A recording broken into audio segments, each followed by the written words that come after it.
Hey everybody, welcome back to the Flannel Channel. I'm Philip, and this is my project truck. It's the 79 F-150. We just got done body swapping onto a Crown Victoria chassis, and today is finally roll bar day. I didn't do this job myself. I had the help of some friends, and it was a fun project. So stick around, I'll show you how we did it.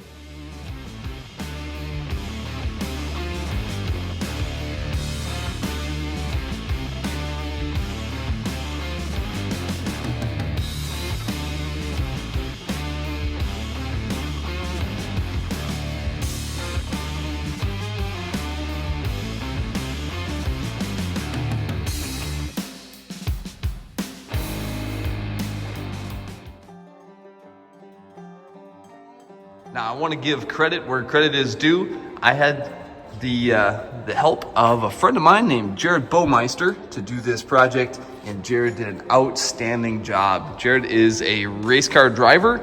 He's a car builder, and he's been a friend of mine for many years. I actually used to compete against him in enduro racing, and so Jared came out and helped me design and set up the bars where they're gonna be, and I am thrilled with how this turned out. I'm not gonna call it an actual roll cage, and it's actually not certified. It's actually not even finished. This is part one to the series, so you can tell it's tack welded into place. We're gonna do the final welding in part two of this. We used 0.95 wall thickness DOM that's drawn over mandrel, so there's no weld seam in it. It bent really, really nicely, and we had really good tools to use to set that up and do the bending, wanting to get this chassis a lot more rigid and stiff. Jared did an awesome job. I so appreciate him. I'll run you through step by step how we did this. We did a lot of time lapse on this video, and we're using a lot of loud tools, and so I'll show you things sped up, fast motion, but this is an up close look. And we're gonna consider this part one, and part two we'll do the final welding and the painting of the roll bar on Curtis. But this is first look for you, where everything's gonna sit for that, Pike's Peak kind of aggressive look that this truck has in this profile now. I love it. I think it's awesome. All right, so let me give you a quick rundown of how we did this. We did one test piece bent at a 90, and we found 24.5 from this line down. We left 6 inches at the end, and we set it up in here and decided, okay, we really like the way that that fits. And then we measured from the end of our pipe down here down to the frame there, and then we made a mark on the inside, and that is 36 inches from that yellow mark here to the other one. And then we drew it out. We wrote our math down. And so we have our two radiuses there are 24.5, 36 inches between them, 28 inches down to the frame. We added up our math here, 141 inches altogether, and we're gonna find center, then find where we need to begin our bends, and we should get it right on. So I'm gonna pull this guy out, chop it at 141, and then we make some radius bends that match that one. That's the plan. Here we go.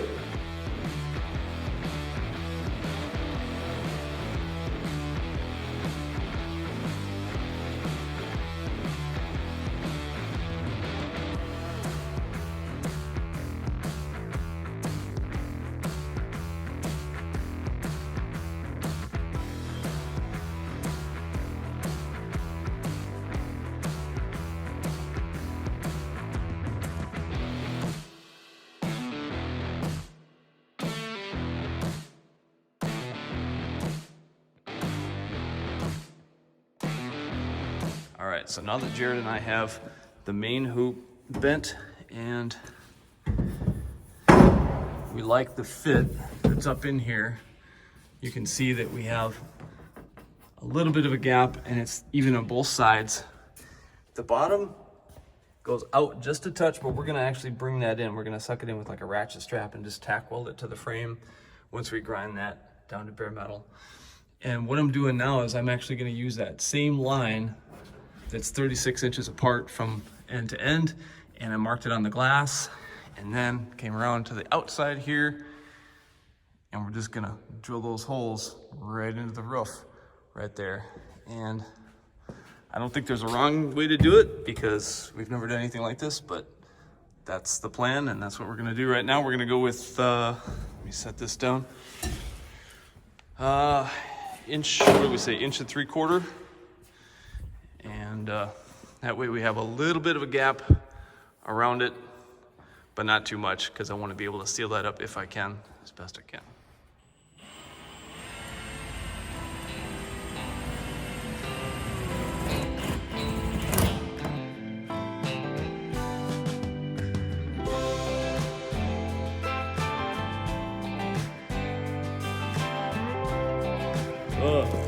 First time for everything, right? All right, let's do another one.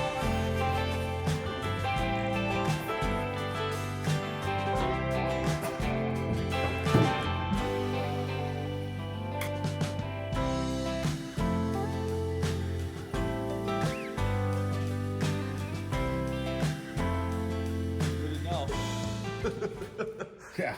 There's no going back from that. The only thing is, like, Are they different angles? wow. A little bit.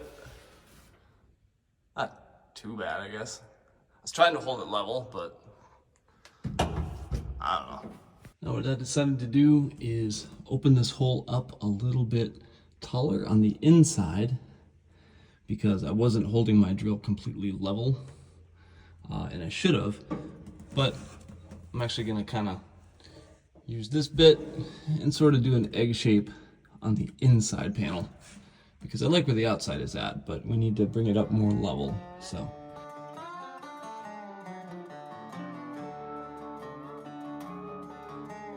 now that I have this piece resting in there and I like how that's sitting, I lay the level up there and I say, yep, that looks pretty good. What we're gonna do now, he's getting another small piece out of his car. We're gonna bend it at about a 45 or so and just kind of get the angle that we know we want to go down to there. And then after we get that angle made, then we'll just add the length that we need to there. And then we're ready to probably tack weld this first and then get it up into position so we can weld all the way around the top.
So for tonight, just a tack weld, we're using the 110 and we got it centered in the holes. That's why I'm using this ratchet strap to just kind of suck the bottom in just a little bit to get it centered. We're tacked there at the top.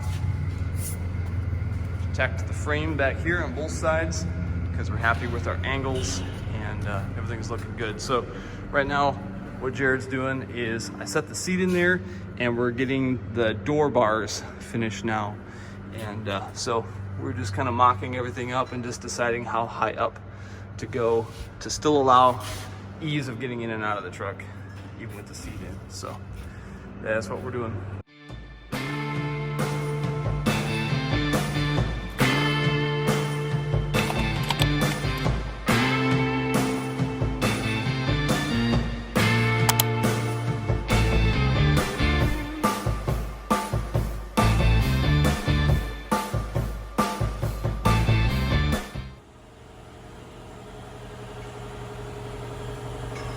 Sort of centering everything up in the hole there and deciding how high to go in here. The higher we go, the stronger it is, but it's also tougher to get in and out. That looks really good. Want to tack that one wherever you want Yeah. that? You sure that one's really good over there? I sure like it. Okay. Yeah. Yep. Bring this around to here.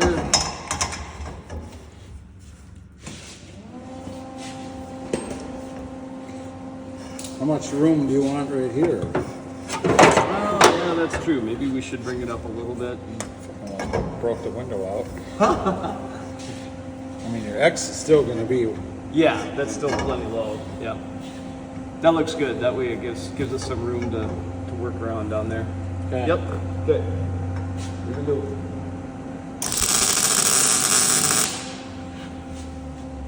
One down here.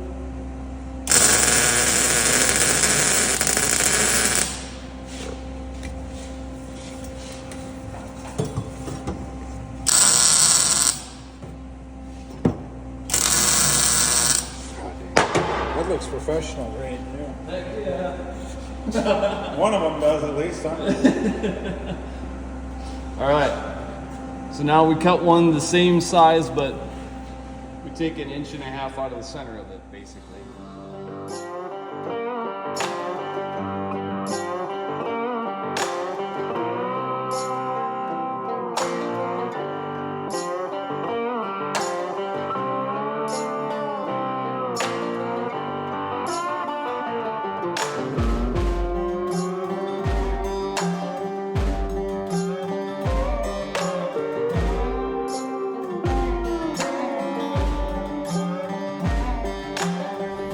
Right, so now I have the final bar that runs horizontal in the back, bent and tack welded into place. And I just kind of wanted to illustrate for you guys where about that bar sits and how it is snug up against the back wall, but yet you could slide belts in between there. I purposely left a gap down inside there, and then you could slide belts back in there if you wanted to add a harness or things like that. We still have a ton of leg room. That seat is as far back as it'll go. So it's contacting the back of the cab and the bar at the same time. So I like where that bar placement is at. Could I have gone lower? Sure, yep. But then it's not working quite as well for, being able to weld tabs on or looping belts around or things like that that we're gonna do later on, potentially for safety harnesses and belts and things like that, if need be. But we're just trying to plan for the future. And yeah, so I am super happy with that.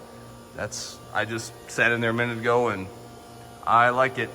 I could have put the driver's seat in there, but it's power and tougher to move because I don't have the battery hooked up just yet. I have some grounds and some things like that disconnected right here because I'm still welding my A-pillars and I'm test fitting the dash. So a lot of little things all happening kind of at once here, but just wanted to give you a quick look at what I was kind of dealing with and why I chose the position that I did for that horizontal bar. So what I'm working on here tonight is using my stock Crown Victoria front clip mounts that we hung on to, and I've been working on trying to figure out how I'm going to mount the front clip of the pickup to the Crown Victoria chassis, and I decided to make up some L brackets, and they're not finished yet, but it kind of gives you an idea of what I think I'm gonna do.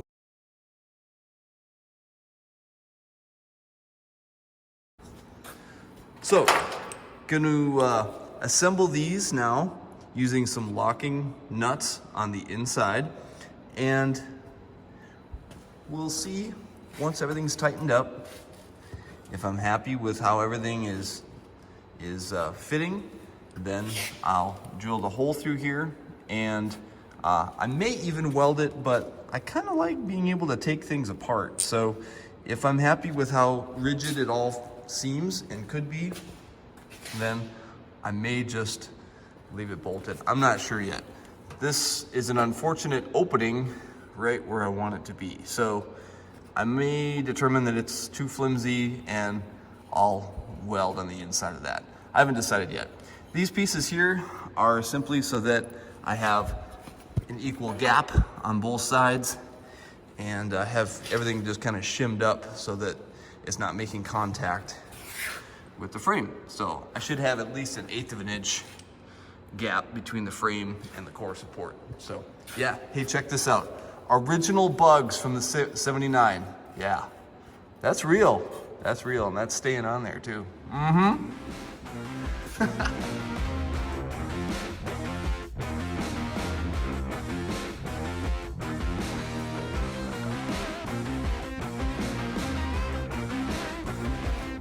There we go, there's our final assembly. I actually switched to shorter bolts right here. They happen to be Allen head. I wasn't really planning on that, but that's cool. And I reused some Crown Vic hardware right there. And so yeah, we are completely rubber mounted. We're not touching the frame at all. And this side over here, I used a spacer right there to prevent crushing that lip that's right there, because there is some strength in those lips when they're bent like that. So yeah, I like it. The whole front clip is now set on factory style, and I like that being rubber mounted to try and prevent some vibrations and shaking and things like that. So now I can concentrate on where I'm gonna mount my bumper. I actually have the old frame horns from the pickup truck itself that I'm probably gonna use and either graft on or weld or come up with some brackets or something like that. But I can at least concentrate on my outer grille surround and things like that. I wanna get the hood on, and I'm not gonna put the doors on until we finish welding the roll bar up inside there.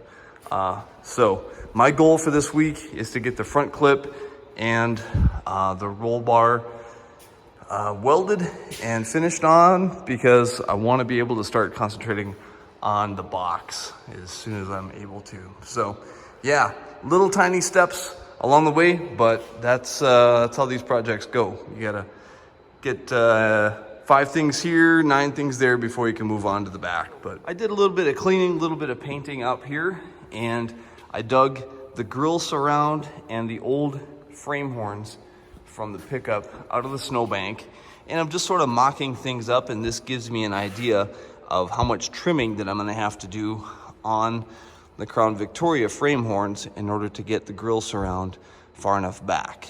So that's one of those unknowns that I've been wondering since the beginning of this project, and now I have something I can physically measure to say, okay, that's how far back I need to do some trimming. And yeah, so just like everything else, just sort of start mocking it up, looking at where things need to go, and then you start cutting until it fits. So yeah, I'm happy with it though. Things are coming together and looking better and better all the time. So it's fun because Curtis is starting to get his face back. Love it.